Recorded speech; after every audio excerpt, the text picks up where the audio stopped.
Kung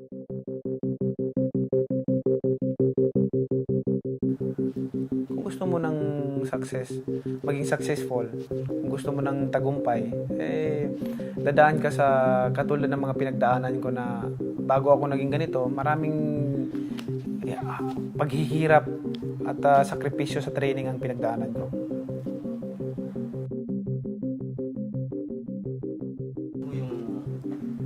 Exciting na may pressure naman dahil bago kailangan, siyempre yung pangalan ng Kia nakataya, and then siyempre ako bilang coach nakataya din yung pangalan ko, no? So kailangan yung mga players na mapili na talaga yung final team talaga ng Kia is hindi pwedeng